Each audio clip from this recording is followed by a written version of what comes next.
sabar banget sih. Iya. Kapan mau ada anak ketiga lagi? Belum dulu ya, atau tidak sama sekali ya, jadi Dua cukup. dua aja.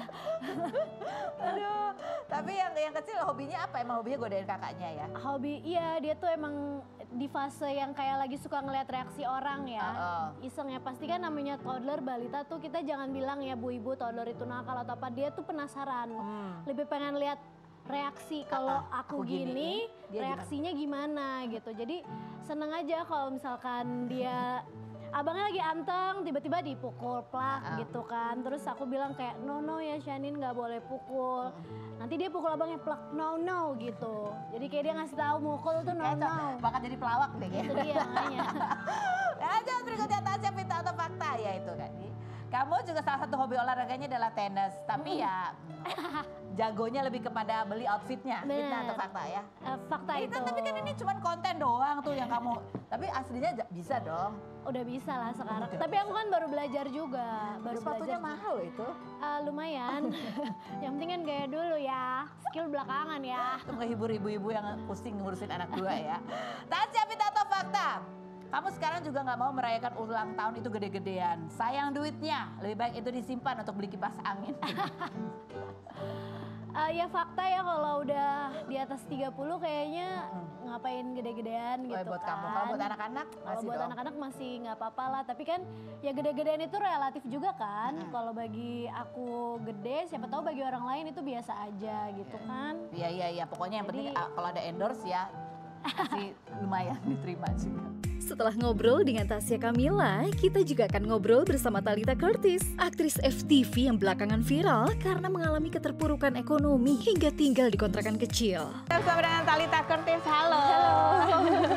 Baik, ini ada artikelnya ya kemarin ramai. Sosok Thalita Curtis dijuluki Ratu FTV.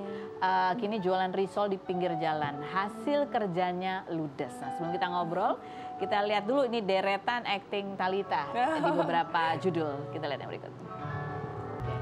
Kemarin kan sempat diwawancara ya, ada yang bertanya kenapa kamu berhenti syuting. Kamu bilang ya itu kamu sebenarnya nggak ada rencana juga untuk berhenti syuting gitu. Atau sebetulnya iya sebenarnya nggak ada rencana berhenti syuting ataupun kayak maksudnya kayak aku sengaja berhenti atau enggak gitu ya. Karena emang jujur-jujuran aja emang nggak ada panggilan aja gitu Kak. Ada panggilan mungkin karena syuting. ya aku ngerti sih mungkin karena penambahan berat badan yang terlalu atau karena pandemi signifikan waktu gitu. itu? Bisa jadi juga emang waktu itu karena pandemi juga emang nggak ada kerjaan juga. Terus kebetulan di saat pandemi itu aku ya banyak kena masalah juga. Jadi kayak mengaruh ke apa sih Kak, aku tuh kalau sakit mentalku itu overeating. Jadi aku kalau stres aku overeating sampai aku nggak sadar tiba-tiba udah naik segini banyak.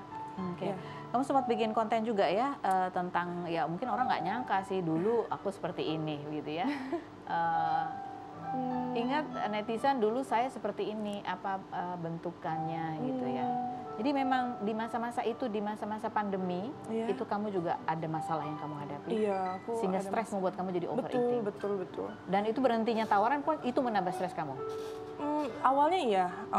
Cuman kalau untuk sekarang sih aku selalu ngambilnya positif aja. Karena balik lagi kalau aku ngelihat aku yang ke belakang kan kayak, duh terlalu berat gitu ya. Jadi kayak aku nggak mau omongan siapapun sekarang itu menjadi kayak titik balik kegelapanku yang sebelumnya gitu. Jadi apapun sekarang bulian atau something ya aku ngambilnya positif aja Kak. Gitu. Positif aja. Ketika kamu posting itu masih ada orang yang membuli kamu secara fisik? Waktu apa? Iya kamu postingnya tentang dulu orang nggak nyangka kan aku dulu seperti itu. Masih banyak ada? banget. Masih banyak banget sampai Apa yang masih agak sakit gitu di hati kamu? Apa ya, masih yang kayak ih kasihan ya jatuh miskin, terus kayak apa namanya gendut kayak ibu-ibu gitu, terus kayak pantasan aja nggak ada yang mau pakai, udah nggak laku kali ya, gitu-gitu sih. Ya, sempat menohok juga, cuman ya mau gimana ya Kak, kita kan nggak bisa kontrol mulut manusia, jadi kayak ya aku cuma bisa terima, aku cuma bisa tunggu aja waktu Tuhan yang terbaik. Gitu.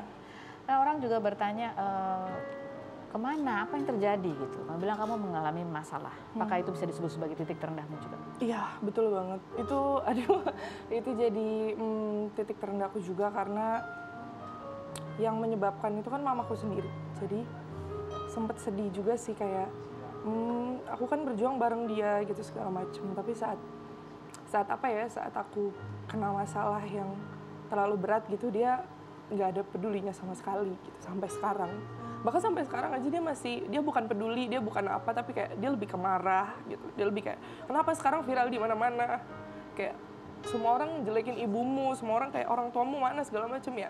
Gimana ya Kak, maksudnya itu kan yang terjadi sekarang itu faktanya gitu. Jadi aku bingung juga, kayak aku serba salah gitu. Kamu kan mulai bekerja dari usia dini ya, 12 tahun? Iya, aku dari umur 12 tahun itu. Karena kemauanmu? Awalnya enggak. Aku merasa aku tidak ada passion di di dunia entertain gitu ya, karena aku pemalu dari kecil gitu. Cuman karena waktu itu mamaku kelilit utang, terus peninggalan rumah dari papaku yang terakhir kali sebelum mereka cerai, sebelum mereka berpisah, itu akhirnya harus dijual gitu. Jadi kayak oh ya mau nggak mau harus aku yang kerja ya gitu.